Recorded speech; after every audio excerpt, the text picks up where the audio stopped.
ஹாய்ங்க. இந்த கிளைமேட்டுக்கு சும்மா சூடா ஒரு நாட்டுக்கோழி ரசம் சாப்பிட்டா சூப்பரா இருக்குங்க. நாளைக்கு சண்டே இது ட்ரை பண்ணி பாருங்க. செய்யறது ரொம்ப ஈஸிங்க. சளியில இருந்தா கூட ரொம்ப நல்லது. அதுக்கு மல்லி, ஜீரகம், மிளகு, கருவேப்பிலாம் நல்லா வறுத்து இடிச்சு வச்சுருங்க. அது கூட கொஞ்சம் இஞ்சி, பூண்டு 2 இடிச்சுருங்க. சின்ன வெங்காயத்தையும் போட்டு இடிச்சு வச்சுக்கோங்க. இந்த மாரி நம்ம நாட்டுக்கோழி கடையிலேயே சொன்னா ரசத்துக்குன்னு சொன்னாலே குட்டியா கட் பண்ணி தருவாங்க. நம்ம வேணாலும் இடிச்சுக்கலாங்க. இந்த மாரி கல்லு வச்சு லைட்டா இடிச்சு வச்சுருங்க. எண்ணெய் ஊத்திருங்க. கடுகு, ஜீரகம் தாளிச்சுருங்க. நம்ம சின்ன வெங்காயம் இடிச்சு வச்சுருக்கோம்ல, அத போட்டுருங்க.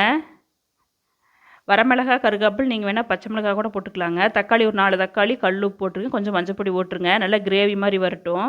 நம்ம இடிச்சு வச்சுருக்கிறோம்ல, அதெல்லாம் போட்டுருங்க. இஞ்சி, பூண்டு எல்லாம் போட்டுருங்க. நாட்டுக்கோழி இடிச்சு வச்சுருக்கிறதையும் போட்டுருங்க. நல்லா மிக்ஸ் பண்ணிருங்க. கொஞ்சம் உப்பு போட்டுருங்க. நல்லா ஒரு 1 1/2 சொம்பு தண்ணி ஊற்றி ஒரு சொம்பு வர வரைக்கும் வெயிட் பண்ணுங்கள். லாஸ்ட்டாக மல்லித்தலை விட்டுருங்க.